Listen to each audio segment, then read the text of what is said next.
Olá, bom dia, bem-vindos à nossa meditação. Hoje é dia 10 de janeiro, o frio continua lá fora. O meu pé de limão, de tangerina, de laranja, de abacate, de cana-açúcar estão cobertos lá fora porque nós tivemos menos 3 graus, uma sensação de menos 3 graus hoje pela manhã. Eles estão anunciando neve por aí. Para você que está aí à beira-mar no Brasil, à praia, à beira do rio, de um lago, pense na gente, nesse frio que está fazendo aqui na Europa.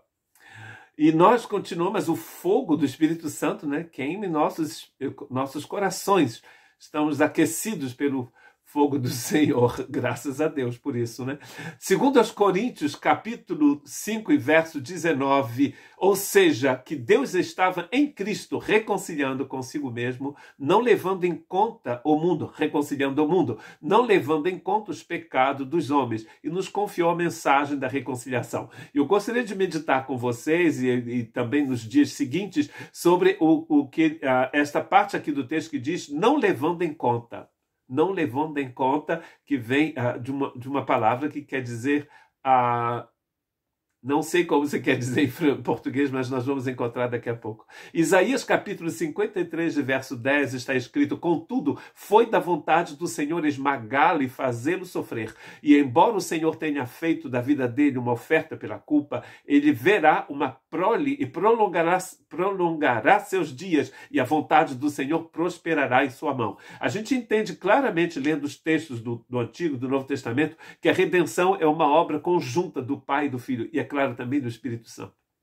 Jesus não é uma vítima expiatória comparada à vítima do Antigo Testamento, mas não uma vítima no sentido em que ele sofreu uma injustiça.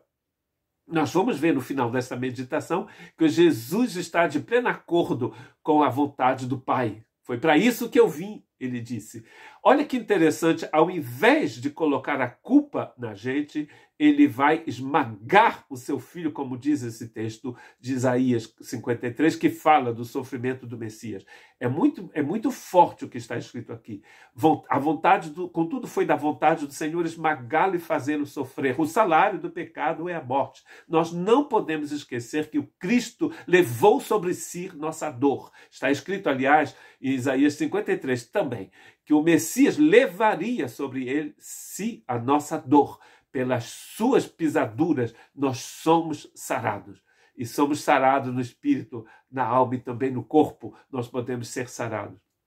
Quando Jesus começa o seu ministério, eu gosto de fazer teatro, eu digo sempre que Jesus entra em cena. Quando Jesus entra em cena, através do seu batismo e através da mensagem que ele começa a proclamar em Mateus, em João 1 aqui também, mas em Mateus 4 e Lucas 4, ele começa a proclamar a mensagem do Evangelho. Antes disso, o João Batista, em João capítulo 1, João, o evangelista João, capítulo 1 e verso 29, no dia seguinte, João viu Jesus aproximando-se e disse: vejam, é o Cordeiro de Deus que tira o pecado do mundo. E eu gosto muito quando a gente canta por aqui, Agnus Dei qui tollis peccata mundi. Parece mais bonito em latim, né?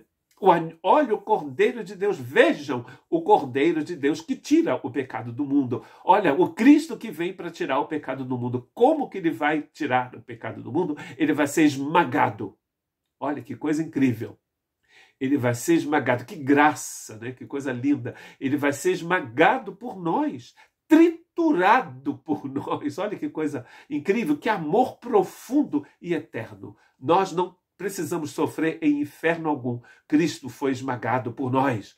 Jesus, falando com Nicodemos em João 3,16, ele diz: porque Deus amou o mundo de tal maneira que deu o seu Filho unigênito, a fim de que todo aquele que nele crer não pereça, mas que ele tenha vida eterna. Ninguém precisa perecer. Nós precisamos confiar no Senhor, porque ele já levou sobre si a nossa dor. Deus amou o mundo.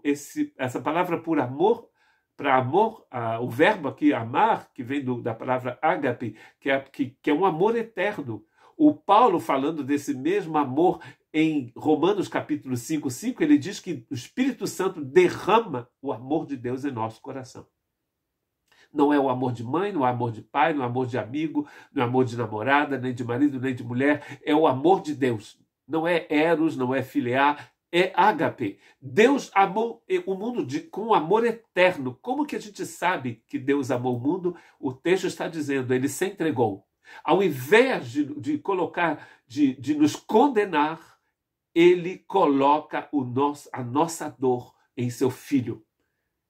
E como eu disse no início, vítima expiatória não é uma vítima de injustiça, está relacionado com os cordeiros que eram oferecidos no Antigo Testamento.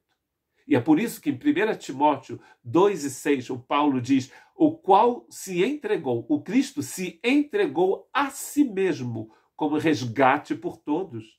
Esse foi o testemunho dado em seu próprio tempo. Ele se entregou. E não se esqueçam que o texto de 2 Coríntios, capítulo 5, versos 18 e 19, o Paulo escreve falando que Deus, ao invés de nos esmagar, esmaga o seu filho ao nosso lugar. Ele está dizendo isso para depois dizer, e Deus concedeu a vocês o ministério da reconciliação. Olha que responsabilidade que Deus nos deu, mas também que grande privilégio que ele nos deu. Nós temos essa mensagem de redenção, de salvação, para anunciar na sua rua, na sua cidade, na sua família, ao mundo todo. Eu nasci no estado do Rio de Janeiro, na região dos Lagos, natural de São Pedro, mas a gente diz de Cabo Frio, porque Cabo Frio é mais conhecido, num bairro chamado Porto do Carro. E eu me lembro, quando eu era adolescente, que Deus me falou que um dia eu ia carregar as minhas malas e sair do Brasil. Olha que impressionante. E saí há 32 anos atrás.